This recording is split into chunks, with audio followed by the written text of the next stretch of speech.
When was the last time you pied Megan? Yesterday. Yesterday? Yeah, in the challenge. Oh, you haven't pied her since then?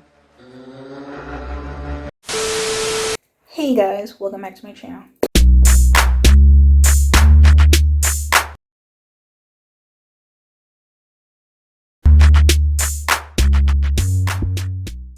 If you don't know, it's your girl KylerB coming at you with a new video. So today we're going to be talking about Love Island Games Season 1 Episode 8, and let's get into the video because we're coming back after the Snog, Marry, Pie game, and you know, the girls were talking, the guys are talking, and basically they're briefing what went down. So first and foremost, they were talking about the whole, you know, Jess was upset that Johnny kissed Georgia because she kind of thinks that, you know, Johnny was closed off or all about her, which I don't think Johnny ever made that sentiment. But she was like, oh, you know, I didn't know that. I was just disrespectful. So Georgia had to basically say, you should have that conversation with Johnny, not really with me, because at the end of the day, it is what it is. Johnny was just basically saying, like, you know, when he was doing the challenge and, like, when he proposed to, you know, Jess was over, like, they didn't even clap or anything. It was, like, dead silent. But they were like, okay, well, you just kissed Georgia. So they were kind of processed everything that was going down. So Toby and Georgia were talking, and, you know, Toby's kind of, like, a little upset because he feels that, you know, Sully doesn't really like him like that. And, you know, he's kind of over Sully, and he's just more focusing on Georgia because he thinks that Sully is more focused on Eyal, which is basically true.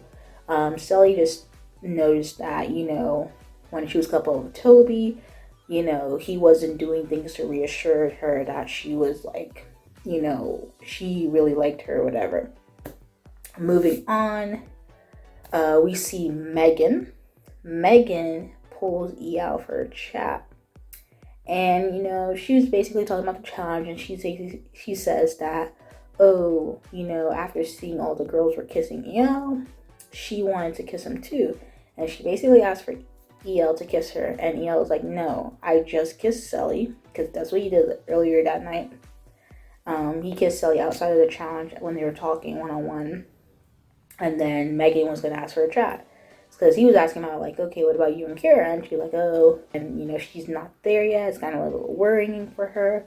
I mean, to be honest, it really looks like Kara's all about Megan. I mean, even with the challenge, they were like, when Megan kissed Callum, you know, Kara's fuming. Like, she was upset. She was bothered by it. And, I mean, at the end of the day, it's a challenge. But at the end of the day, it didn't seem like Megan was that about Kara like that. She just was just having her fun because this is also Love Island Games. And, you know, Megan got pied by Eyal because he was just like, I'm not going to do that. Eyal stood his ground because he was like, if it was different, it was him 5 years ago, he probably would have just kissed her. But, you know, he's holding his ground that, you know, he's trying to do something right this time around. Yeah, they all go to sleep. Next thing you know, next day, wake up, we have this whole Jack and Justine segment. And, you know, Justine is feeling a bit worrisome about, you know, the future. Like, she's liking how things are going between her and Jack, but she wants to know if there's a future outside of this show, if with him. Like, is it just for the time being or whatever? And then she kind of refers back to her first season where she was coupled up with KylerB. They left their show together, and then it did not go anywhere, you know, long into the future with him. So she's a bit worried. So obviously she starts to cry, and she's talking to Ray.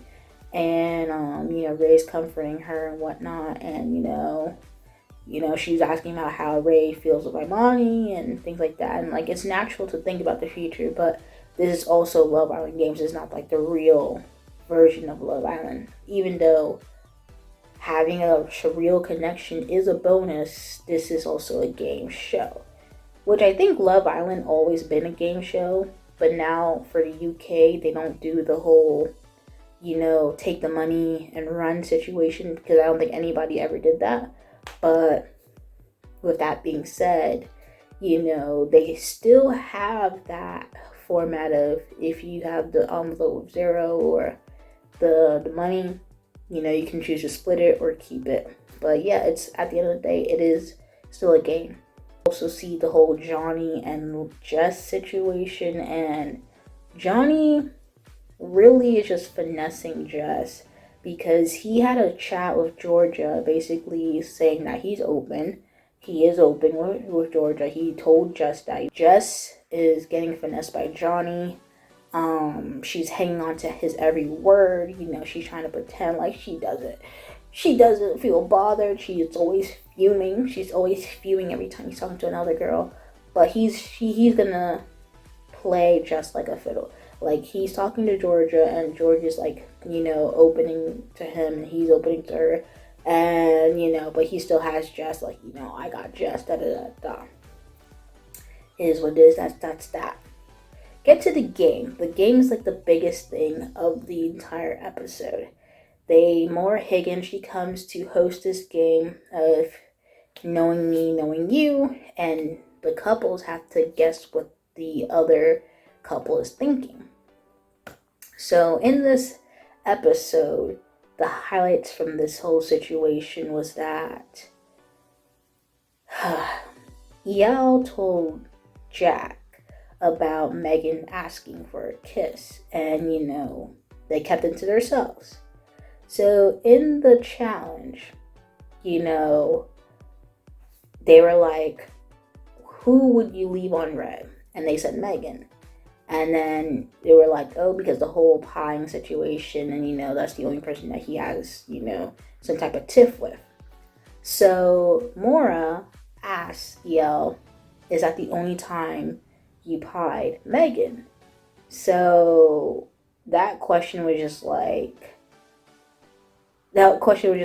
you're really putting him on the spot, because Megan just asked for a kiss last night, and you're telling me, is that the only time he pied Megan?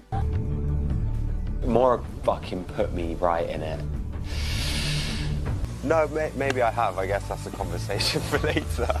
Wait, what? Wait, what? Wow. Are we coming clean now? It's just got very hot out here. Oh my God. I mean, you can come clean if you want to. So Eyal, once again, he wanted to come clean. He didn't want to have any type of situation. So he basically said it right out during a high stakes game that Megan asked for a kiss and da-da-da-da. So Kira, hearing this, was like basically blindsided. So she's feeling sad, because she's really all about Megan. And then hearing that, Megan wanted to kiss Eyal, she was just like blindsided by it. So after that whole revelation, it really shook up the game, because the next question after that was, who do you think is faking their relationship? And everybody wanted to put Megan and Kira, Megan mainly because of the whole revelation that happened. And, even Kira wanted to put Megan, but she knew that Megan was going to put herself. Megan's reasoning was that, she's still open, she's just having fun, she's open and honest about it. She never really said that she was settling down. I guess she should have just told Kira out front about what's going on, because everybody kind of like said, since Kira's all about Megan should be all about Kira, and that's how people were like taking it. Megan should have been upfront and honest to Kira about it, because finding out during a high stakes challenge that you wanted to kiss Eyal last night was not right. So then there was another question, which was, who would your partner want to send home? So there was variations of Jess and Johnny, Callum and Liberty. I think Liberty put down Jack and Justine, which was just like the only person I see Jack and Justine. I see Eyal and Sully from Toby. and Georgia and Toby. Like, it was mostly between Callum and Liberty and Jess and Johnny. So then at the end of the whole challenge, the person who won, the couple who won, was Johnny and Jess. So it was just like half of the people wanted to send home Johnny and Jess, and Johnny and Jess became the #1 power couple. And second place was Jack and Justine. But the thing is, that doesn't even matter, because at the end of the day, what matters is the second part of this whole situation. Jack and Justine has 170 coins, and Johnny and Jess has 195. So based on your rankings from first place to 7th place, you rack up all these points, which turns into coins, and you have to use these coins in your couple to put, where your coins to be into whoever you want to send home. So whoever has the least amount of coins becomes the power couple. So with these coins, you get to, spread it across the board or just put it into one person's, container. So with people who only have 65 coins or 35 coins, they can't really do much. But when you have people who have 135, 165, 75, 70, 95 coins, they can make something shake and get somebody sent home based on that whole situation. So then the people who were in 6th and 7th place was Callum and Liberty, and I think it was Callum and Liberty and Toby and Georgia, who had the least amount of points from the game. Sully and Eyal came in 4th place. Ray and Imani in 3rd place. 5th place was Kira and Megan. So with that being said, that was the episode, and the drama that unfolded in that challenge, like, whoa. And the thing about it is, you have to think about this show is pre-recorded, and there's more people coming in towards the other half of the season. So we're like, the people that you have right now is already making things shake and move. But you got to be prepared that there's going to be other people walking into that villa, other people going to be sending people home. Like, dynamics are going to change drastically. So I'm prepared to see what the next episode has in store, who's going to be the power couple, what's going to happen, and whatnot and so forth. But that was the episode. It is what it is. But anyway, that was episode 8 of Love Island Games. And anyway, guys, if you like the video, comment down below, let me know your thoughts, comments, concerns. Yeah, guys on my channel, subscribe. Anyway, thank you guys for watching this video. Peace.